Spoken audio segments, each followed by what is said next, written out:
Movie की starting में हमारा परिचय सेबेस्टियन वोहार्ट से होता है, जो एक विनम्र स्वभाव का व्यक्ति है। वह जर्मनी के एक बैंक में टेलर के रूप में काम करता है। वह अपनी बोरिंग लाइफ में फंसा हुआ है और उसे बड़ी बड़ी तिजोरियां खोलने में बहुत रुचि है। वह अपने नए यूट्यूब चैनल के लिए वीडियो रिकॉर्ड कर रहा है। वीडियो के दौरान वह एक इंटरेस्टिंग स्टोरी शेयर करता है जो हैंस वैगनर के बारे में है, जो बड़ी बड़ी तिजोरियां बनाता था। उसने 4 तिजोरियों का एक सेट तैयार किया जिनका नाम रिंग साइकिल के 4 ओपेरा के नाम पर रखा गया। उनके नाम थे the Rhine Gold, the Valkyrie, the Siegfried और गोटर डैमरम। ऐसा प्रतीत होता है कि वैगनर ने इन तिजोरियों को इस तरह से डिजाइन किया है कि अगर किसी ने इन्हें जबरदस्ती खोलने की कोशिश की तो वे उसके अंदर रखे सामान को नष्ट कर देगी। अंतिम तिजोरी गोटर डैमरम को पूरा करने पर वैगनर ने खुद को हमेशा के लिए इसके अंदर बंद कर लिया। उसके साथियों ने उसे खोलने की बहुत कोशिश की लेकिन वो नाकाम रहे और वैगनर की गोटर डैमरम के अंदर ही मृत्यु हो गई। जब तिजोरी किसी से नहीं खुली तो उसे समुद्र में ही छोड़ दिया गया। वर्तमान में पहली 3 तिजोरियों के ठिकाने के बारे में कुछ अफवाहें बनी हुई है, लेकिन उनके बारे में कोई भी श्योर नहीं है। यह मानव इतिहास के सबसे बड़े रहस्यों में से एक है। इस कंक्लूजन के साथ सेबेस्टियन ने अपने यूट्यूब चैनल पर वीडियो अपलोड किया, लेकिन यह पता चलता है कि उसकी वीडियोस पर कोई ध्यान नहीं दे रहा। लोग खोलने में मास्टरमाइंड होने के बावजूद वह अभी तक यूट्यूब एल्गोरिदम को क्रैक नहीं कर पाया है। परेशान होकर वह अपना लैपटॉप बंद कर देता और खुद को एक और बोरिंग दिन के लिए तैयार करता है।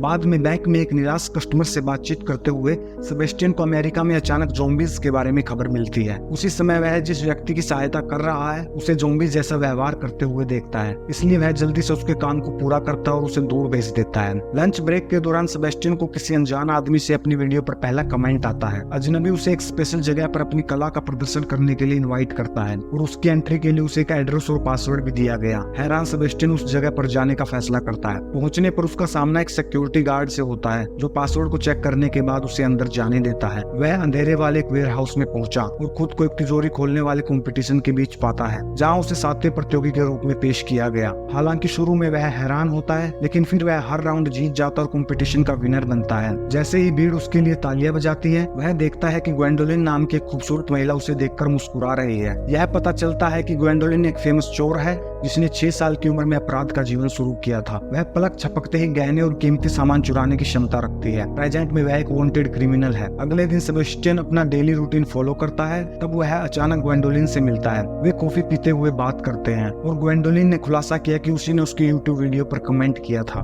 बिना समय गवाए वह सीधे मुद्दे पर पहुंचती है और वैगनर द्वारा तैयार की गई 3 तिजोरियों को लूटने की प्लानिंग बताती है। वह चाहती है कि सेबेस्टियन उसे ज्वाइन करे क्योंकि तिजोरियों के बारे में उसे बहुत नॉलेज है। इसके बाद वह बताती है कि तिजोरियों के परमानेंट बंद होने से पहले उनके पास 96 घंटे यानी कि 4 दिन है। यह सब सुनकर सेबेस्टियन दंग रह जाता है, लेकिन ग्वेंडोलिन उसे विश्वास दिलाती है कि यह उसके लिए अपने बोरिंग जीवन से बचने का सही मौका है। वह फिर कैफे से चली गई, पर जाने से पहले उसने अपना बिजनेस कार्ड दिया। रात में हम सेबेस्टियन को इस मामले पर घंटों विचार करते हुए देखते हैं। एक और वह सोचता है कि यह बहुत खतरनाक है, लेकिन दूसरी ओर वह अपने जीवन में रोमांच महसूस करना चाहता है। अंत में उसने वहां जाने का फैसला किया और कार्ड पर दिए गए एड्रेस पर पहुंचा। पहुंचने पर ग्वेंडोलिन ने उसे दूसरे साथियों से मिलवाया, जिनमें से एक हैकर है जिसका नाम है कोरिना, एक ड्राइवर है रोल्फ और एक गनमैन है ब्रैड। टीम सीधे काम पर लग जाती है और कोरिना तिजोरियों के बारे में जानकारी देती है, यह समझाते हुए कि तीनों तिजोरियां बैली तनाका नाम के अरबपति के पास है और दुनिया के अलग अलग हिस्सों में स्थित है। जैसा कि टीम के पास बर्बाद करने का समय नहीं है, वे रेन गोल्ड तिजोरी को निशाना बनाते हुए पेरिस में अपनी पहली डकैती शुरू करते हैं।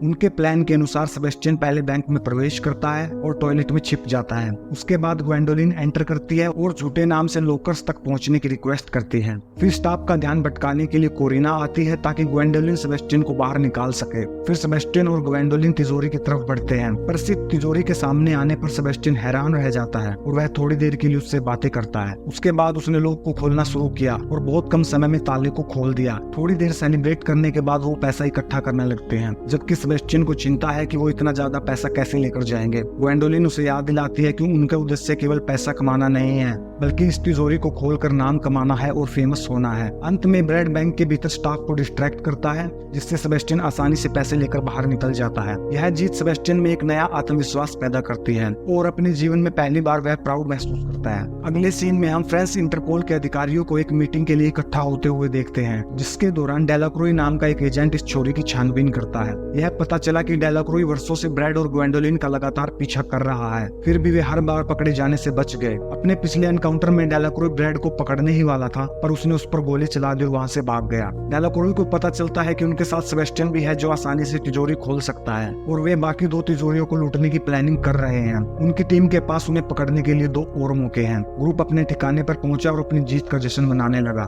जश्न के दौरान कोरिना सेबेस्टियन के पास जाती है और उसके साथ संबंध बनाने की कोशिश करती है, लेकिन वह यह कहते हुए मना कर देता है कि उसे केवल ग्वेंडोलिन में रुचि है। यह सुनकर कोरिना थोड़ा जेलस हो जाती है और खुलासा करती है कि ग्वेंडोलिन ब्रैड को डेट कर रही है, लेकिन इस समय वे खराब दौर से गुजर रहे हैं। उस रात बाद में सेबेस्टियन ग्वेंडोलिन के पास गया और उससे बातचीत शुरू की।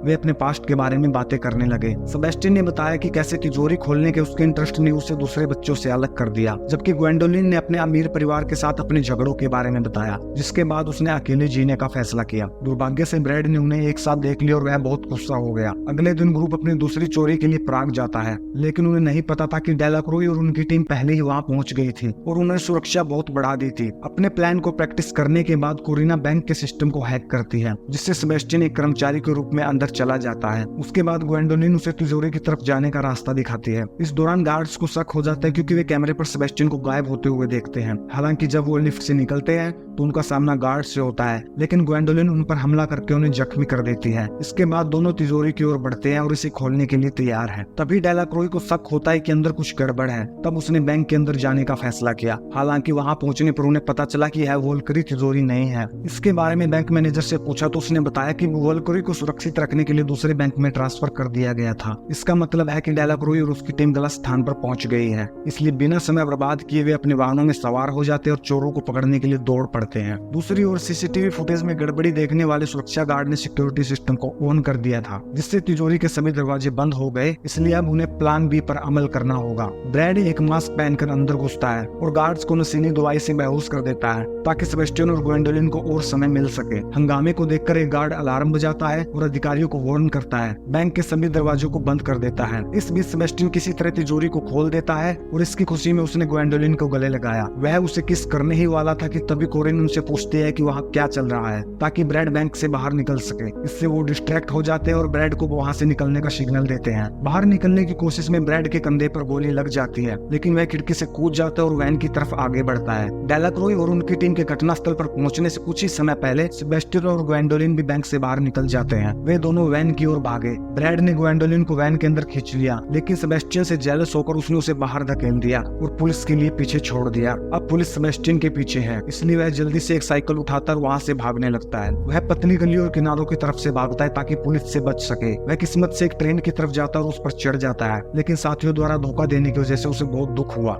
इस बीच वैन के अंदर ब्रैड और ग्वेंडोलिन के बीच बहस हो जाती है। ब्रैड खुद को सही ठहराता है, यह कहते हुए कि वैसे भी चोरी के बाद उन्होंने सेबेस्टियन को छोड़ने की योजना बनाई थी। वह यह भी दावा करता है कि अब उन्हें तीसरी डकैती नहीं करनी पड़ेगी क्योंकि उनके पास अरबों रुपए हैं। हालांकि ग्वेंडोलिन जो इस समय सेबेस्टियन को पसंद करने लगी है, गुस्सा हो जाती है और वैन छोड़ने का फैसला करती है। ब्रैड ने अपने प्यार का वास्ता देते हुए उसे रुकने को कहा, पर उसने उसकी एक ना सुनी और वहाँ से चली गई। इसके तुरंत बाद कोरिना भी उसका साथ देती है और दोनों सेबेस्टियन को ढूंढते हैं ताकि सिंगफ्राइड तिजोरी को तोड़ सके। अगले सीन में सेबेस्टियन घर लौटता है। उसे वहाँ कोरिना और ग्वेंडोलिन उसका इंतजार करते हुए मिलती है। उन्होंने उससे माफी मांगी। ग्वेंडोलिन बताती है कि रोल्फ और ब्रैड ने डकैती केवल पैसे के लिए की, जबकि उन तीनों का उद्देश्य चोरों की दुनिया में नाम कमाने का है। वह तीसरी तिजोरी सिंगफ्राइड खोलने के लिए टीम बनाने का प्रस्ताव रखती है। सेबेस्टियन शुरू में हिचकिचाता है क्योंकि उसे डर है कि लड़कियां उसे फिर से धोखा देंगी, लेकिन जब ग्वेंडोलिन ने उसका साथ कभी न छोड़ने का वादा किया तो वह मान गया। तीनों फिर स्विट्जरलैंड के लिए रवाना होते हैं, जहाँ सिंगफ्राइड तिजोरी एक कसीनो के भीतर है। इस बार डेलाक्रोय ज्यादा सावधान होता है। वह अंदर जाने से पहले अलार्म बजने का इंतजार करता है ताकि उनके ग्रुप को पकड़ सके। वह उन्हें पहले की तरह भागने का अवसर नहीं देना चाहता। डेलाक्रोय और उसकी टीम धैर्य रखती है। पूरे 8 घंटे तक इंतजार करती है जब तक कैसीनो की तिजोरी को ट्रांसफर नहीं किया जाता। इस समय के दौरान डेलाक्रोय की टीम ने कोरिना और सेबेस्टियन के बीच की बातचीत का मैसेज ट्रैक किया, जिससे पता चला कि डकैती सुबह 5 बजे की जाएगी। वे धैर्य से इंतजार करते हैं और ठीक 5 बजे कैसीनो में प्रवेश करते हैं, लेकिन उन्हें पता चला कि तिजोरी को 1.5 घंटे पहले ही ट्रांसफर कर दिया गया है। इससे डेलाक्रोय को एहसास होता है कि कोरिना ने उनकी टीम को गुमराह करने के लिए जानबूझ के मैसेज लीक किया था और तिजोरी पहले ही चोरी हो चुकी है। फिर हम कहीं और ग्वेंडोलिन और सेबेस्टियन को एक ट्रक पर देखते हैं। उसके बाद तिजोरी खोलने की प्रोसेस शुरू होती है। उसी समय ब्रैड और रोल्फ कैसीनो के बाहर अपने दोस्तों से पैसे चुराने के इरादे से आते हैं। वे ग्वेंडोलिन के फोन को ट्रैक ट्रैक करते हैं और उनका पीछा करते हैं। कोरिना जो अभी भी कैसीनो के बाहर है उन्हें रोकने का प्रयास करती है, लेकिन इसके बजाय वह डेलाक्रोई और उनकी टीम से घिर जाती है। हालांकि सरेंडर करने से पहले वह ग्वेंडोलिन को ब्रैड के बारे में बताने में कामयाब हो जाती है। ट्रक में सेबेस्टियन सफलतापूर्वक सिगफ्रीड तिजोरी के सभी 7 तालों को खोल देता है। इससे उसे बहुत ज्यादा खुशी मिलती है। फिर वे पैसे को पैक करना शुरू करते हैं, लेकिन अचानक ब्रैड वहां आता है और उन्हें रोकता है। वह बंदूक को सेबेस्टियन की तरफ करता है और उसे गोली मारने की कोशिश करता है, लेकिन सौभाग्य से गोली नहीं चली क्योंकि ग्वेंडोलिन ने उसकी बंदूक से छेड़छाड़ की थी। उसे शक था कि वह किसी को मार सकता है। उसके बाद ग्वेंडोलिन ने अपनी खुद की गन निकाली और ब्रैड की तरफ निशाना किया,